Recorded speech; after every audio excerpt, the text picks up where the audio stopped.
Hey, what's going on, everybody? This is a unique version of Walk-ins Welcome where we're in podcast, or I'm sorry, in webinar mode. Yeah. We just got done launching a webinar. Mm-hmm. Yeah, and so if you're watching online, so what's this background? You guys aren't sitting down at a table. Where's Bot? Wait, let me get Bot. Yeah, you get bought. And I'll just say, as always, if you look behind us here, when we say that we want to help you get more patients, deliver better care, get repeat visits, and scale up, like we actually mean we want to do those things, and we have it written on our walls. It's kind of huge for us. There's Bot the marketer. There's Bot. Brought him into the table. He's going to go down below the camera. Yeah. He'll be all right. He keeps us motivated and in line. He'll smack us around. And he makes everybody smile. So today, Michael, is an interesting. I've been digging into brand a lot. Okay, so I've kind of named this It's a big scary place to do. Cattle Juice Brand. Like that's what I've named the podcast episode. And here's why: if you own an urgent care clinic, you at some point have asked the question, especially if you're an independent, hey, why does my competitor get more or less patients than I do? Like, what is the driver of that? Like, what's the thought process behind why, if all things are equal, we both have amazing locations, we're both spending the same amount on ad spend, we're both, we're delivering excellent care. Like, what's the difference? Brand equity matters. Brand equity matters. Brand equity matters. And so I've been studying into this, and as I study, it's funny. I don't know, when you try and buy a car, when you figure out the car you want, it's like the only thing you see on the road is that car. Yeah. And or you're almost afraid to leave that brand because you got used to it. Volkswagen. Why am I still driving like my fifth Volkswagen? Yeah, because you're like, I know what I'm getting. I know what I'm getting. If it's crap, it's crap. But at least it's warm and it's mine. There's no surprises. Like, if I know it's going to do this, and I know these mechanics will never touch it. That's right. Yeah, I have to find unique mechanics. I've got friends in the industry now that'll do me a solid, but outside of that, they don't want to touch my Volkswagen. They don't like Germans. But I love my Volkswagens, man. I always have. Anyway, you're a car guy. I would immediately say that's not the car you should buy.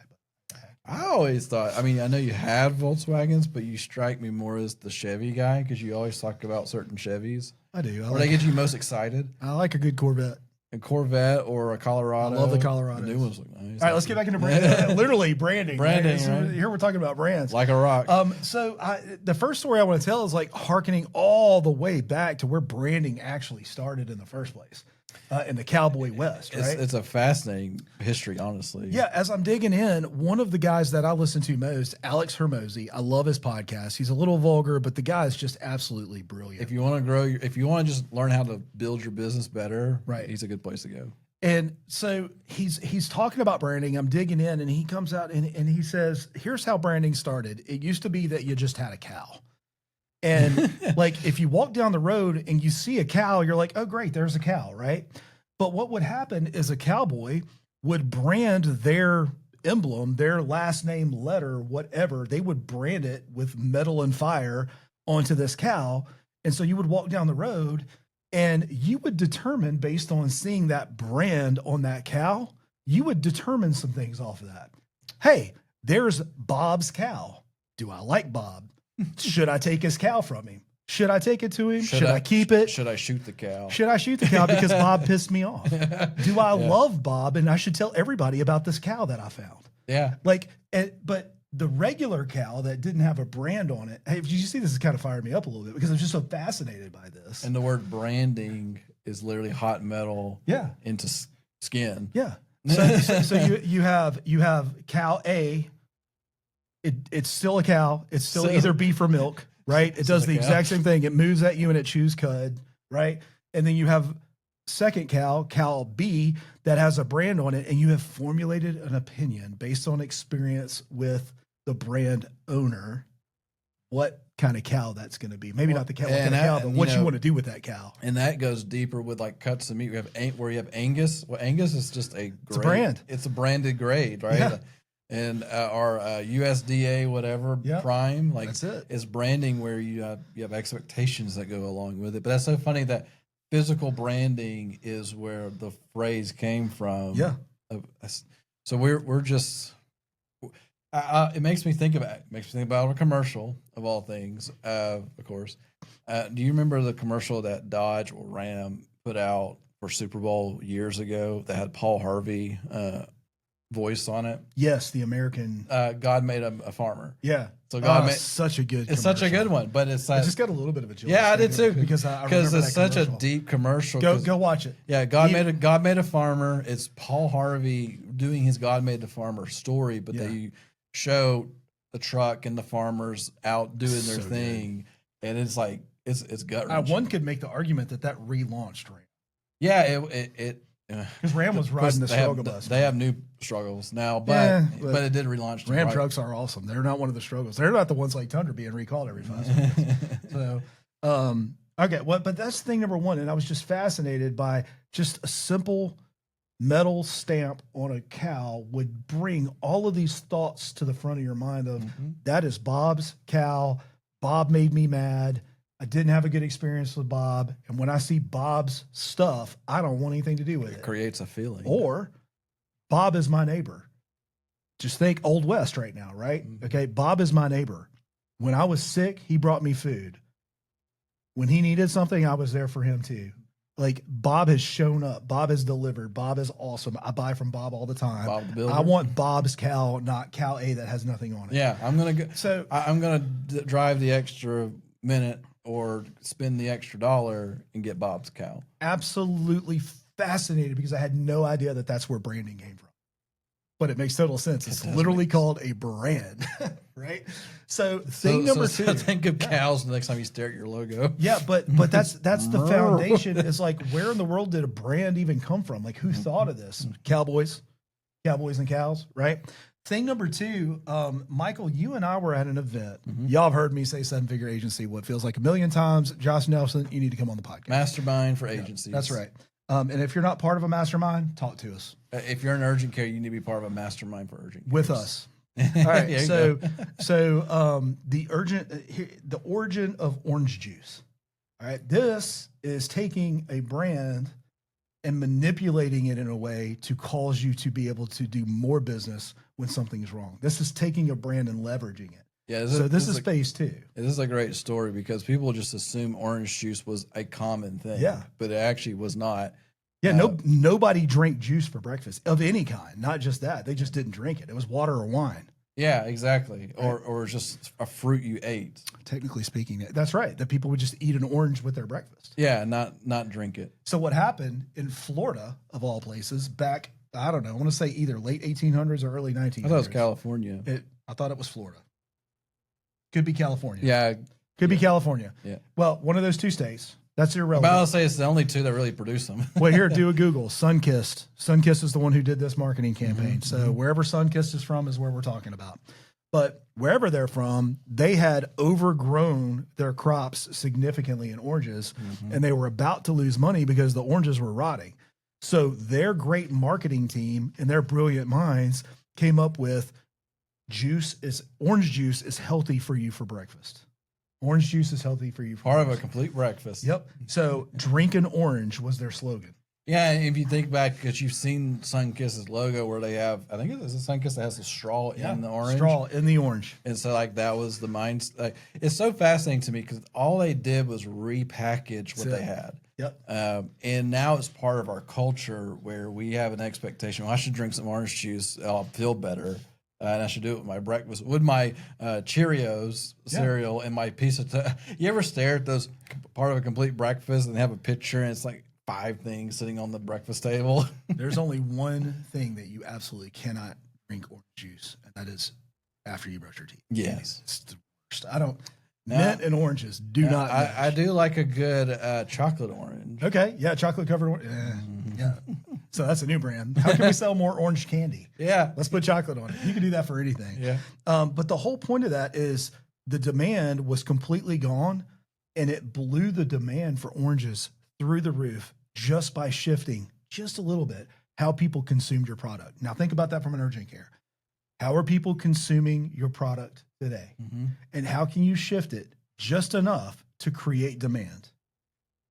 I don't have an answer for you, by the way. Like, you need to think about that. They're like waiting. Yes. Right? Yes. No. Well, I mean, from our perspective, there's already a demand for digital marketing, but how can we shift it just enough to where people want to do business with us? And we have done that. And I'm not going to go into it on this podcast, but we have done it. And now I'm not trying to be arrogant. I'm not blowing up any other agencies out there, but we have become the definitive go-to urgent care marketing agents. Yep. Right. And that's just simply because we're running podcasts, webinars, running ads, all these different avenues that just nobody else is doing it this way.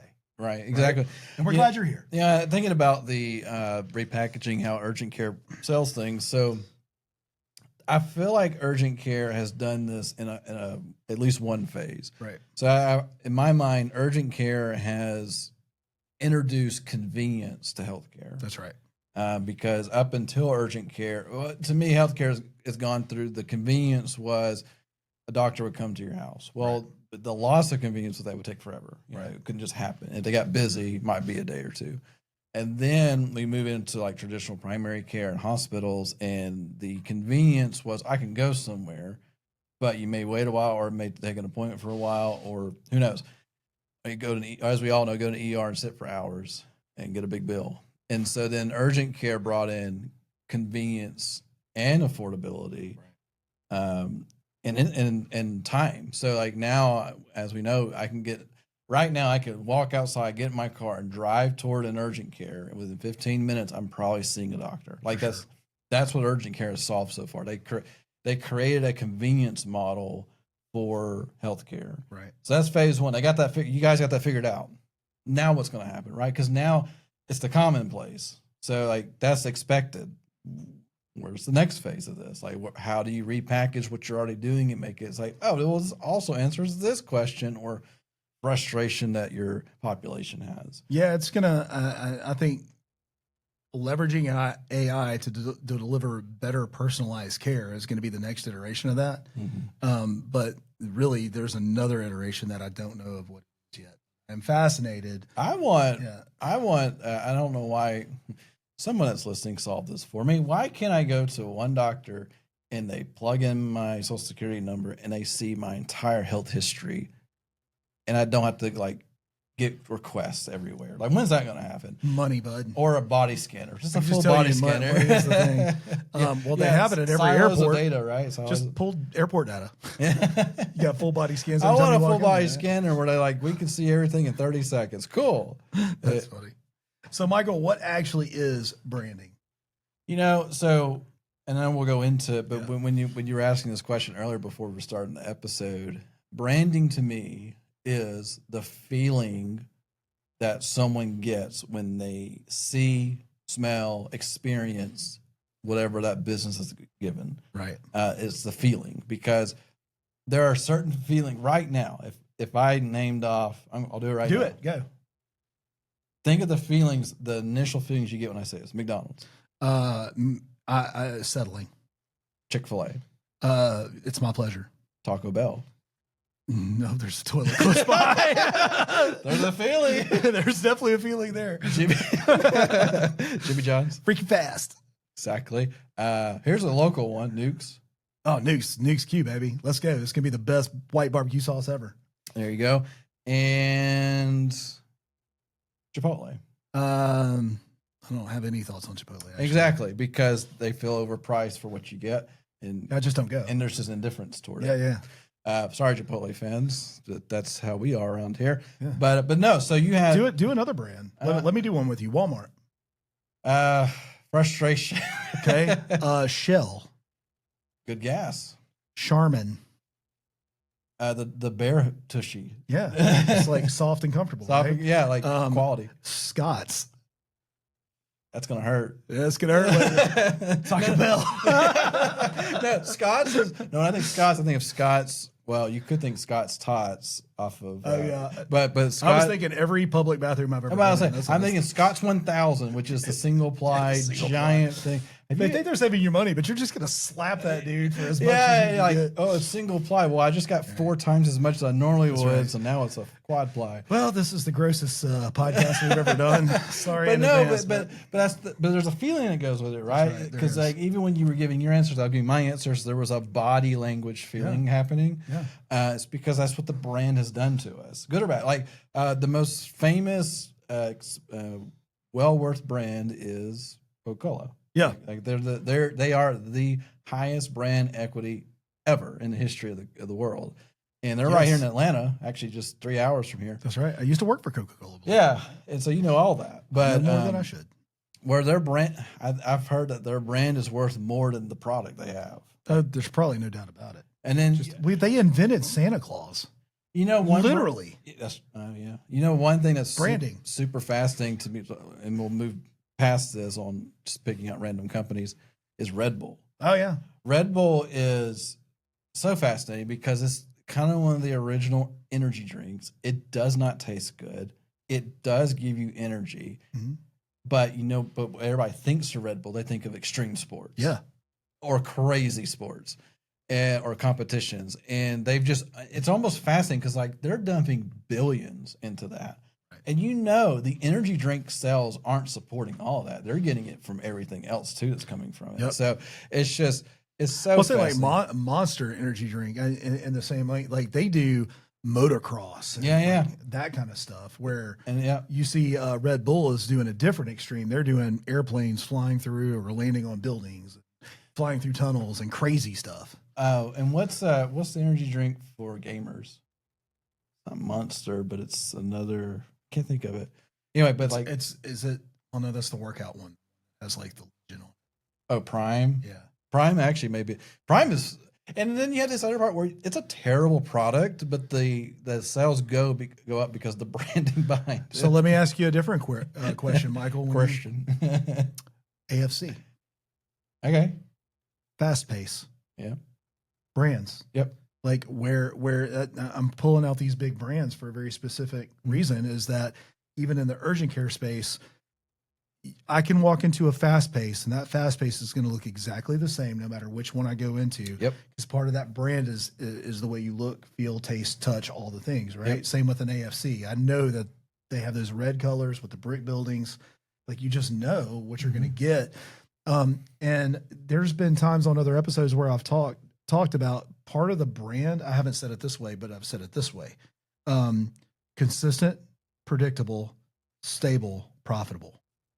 Right. So this is brand, right? Are you consistent? Are you predictable? Are you stable? And are you profitable? These 4 areas are the definition of what people think about when they think of your brand. Yep. I'm not mad at McDonald's. I actually like McDonald's. I just don't like their service. So when I say settling, I mean, like I'm going there because I know a number one's going to be a number one no matter where I go. It's going to be a Big Mac, fries, and a Coke. I know that. And so at least if I can't count on anything else, that number one's going to be a number one. Yeah. So but also know predictably the surface is going to be mediocre at best. Yeah. Right. Chick-fil-A used to be known for their chicken. They made a shift a long, long time ago away from the flavor of their food to their service. Yep. It's noticeable. Their food is okay. And and some people don't know that Chick-fil-A invented the food court. Like, so they're. I didn't know they invented the food court. I knew that's where they lived. But yeah, so they came up with a restaurant in a mall. Okay. That was them. Okay. And, good for them. And so, but it was the convenience service side of it because I'm shopping, I can get some food. That's right. It's things that. Man, let me tell you, back in the 80s, Chick-fil-A in the mall, magical. Yeah, right. Magical. I'd go to the skating rink, ice skating rink. I would then go to the arcade. And baby, when Mama said, let's go to Chick-fil-A, there were no other restaurants I cared about. Yeah. That's so good. All about the feelings. But I can taste that memory. Anyway. Are you hungry? I don't know. But branding. Listeners, are you hungry now? but this is what we were trying to get to. Is like the history of branding a little bit and how when in urgent care, you're looking across the street and you may be, I'll just say Nick's urgent care. And then you have an AFC across the street and you wonder why maybe they're getting more traffic.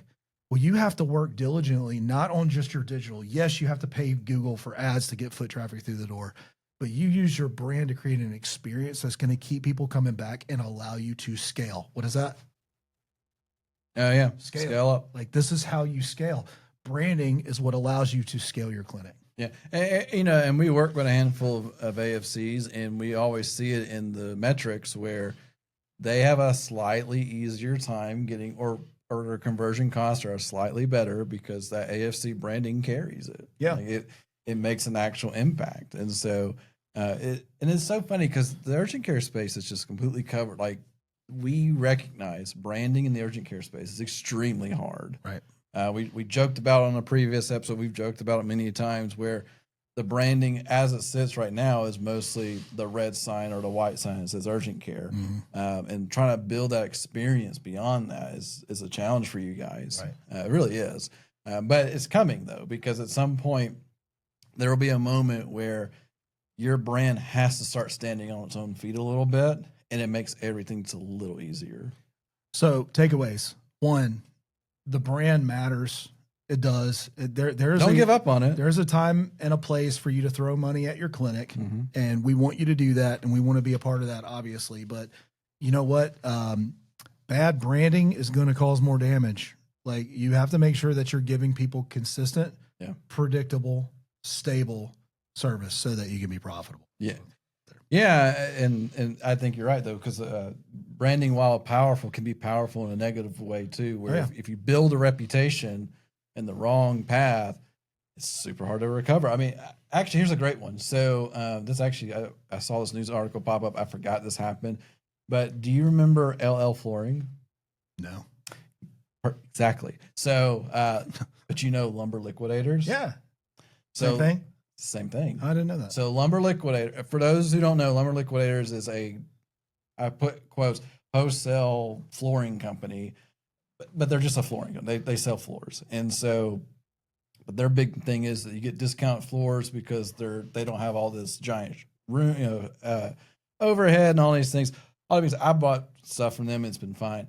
So 5-10 years ago, they're like, we don't want to be known as the cheap people. We want to be known as like premium flooring. Right. So they switched to LL Flooring, and that didn't work. And now they're bankrupt. They filed for bankruptcy this year, and so it all fell apart because they were trying to shift from I'm going to be cheap to I'm going to be premium, but you're still cheap. Like, there's a disconnect there. So it started working backwards. We're like, this is luxury, but I'm walking into just a bunch of flooring, and there's no luxury piece tied to it. So the branding wasn't matching. Well, so let's go back to Chick-fil-A for just a second. When they made that shift, if they had lowered the quality standards of their food, flavor and all that, but didn't radically increase their quality of service, they'd be dead. Yeah. Right? Yeah. They'd just be another McDonald's. Yeah, I think like in Lumber Liquidators, they didn't like raise the quality of their product. They just changed the name just to hopefully attract a different person. Well, then they alienated their other people. And because I remember when I went to go get some flooring after Lumber Liquidators, I was like, what's LL Flooring? And I go in there like, oh, it's the same people. Like, okay, is it still cheap here? Like, am I getting a deal anymore, or am I just paying a premium price for the same thing? Yeah. So, yeah, exactly. Yeah. So, I mean, there you go. So brand matters, making sure that you have a plan for your brand. How do you plan for your brand?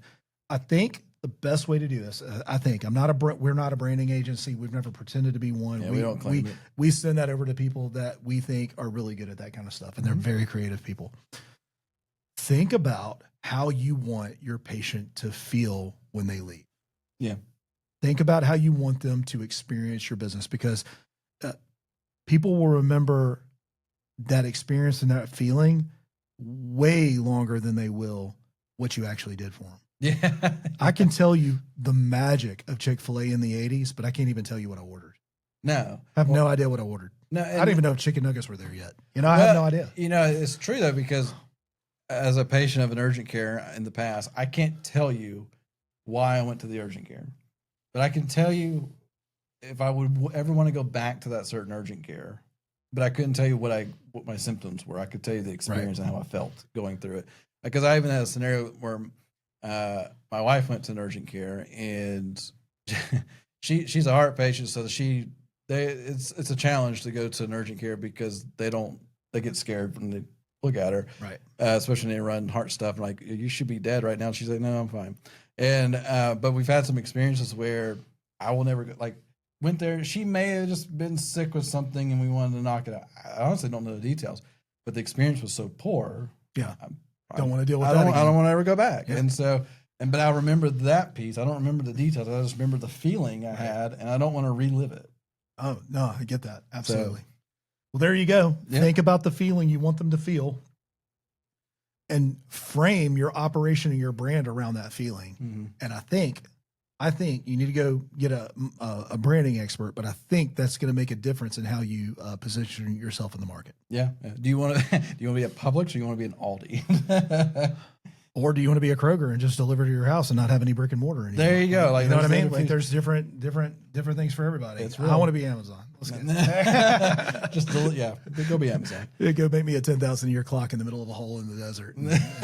All right, we're way off base now, but anyway, one last question: when you think of Amazon versus Walmart, go. There again. Brand Amazon. Cheap, but not as cheap as it used to be. No, it's not. The convenience is cool, but honestly, I have a weird thoughts toward Amazon. I used to love Amazon, right? And I still go there to find things, right? But now I'm going there to find things, and I go somewhere else to buy things. It's fascinating because we still have a Prime membership, but it gets more and more expensive every year. And then I really look at like I need something tomorrow, I'll Amazon Prime it. If I need something, but I want something nice, I do not go to Amazon to get nice things. I go to Amazon to get things that I know I'm probably going to have to return. That's you go. Literally what I. Yeah, the fact now that Amazon has that little ticker that says this item is returned frequently. Yeah, and they're trying to reduce that. All right, look, brand. Work on your brand. Work on how you want people to feel. And then leave us a review. We want to know how you feel. How do you feel about us? Yeah, leave us a review. Do we have good brand? Yeah, like us on our YouTube page. That stuff really helps the algorithm. Subscribe, it allows us to serve other urgent care clinics, which is what we want to do. And as always, you're making a big impact. Keep making that big impact in your community. And we appreciate you listening to us today. And we'll catch you on the next one. See ya. See ya.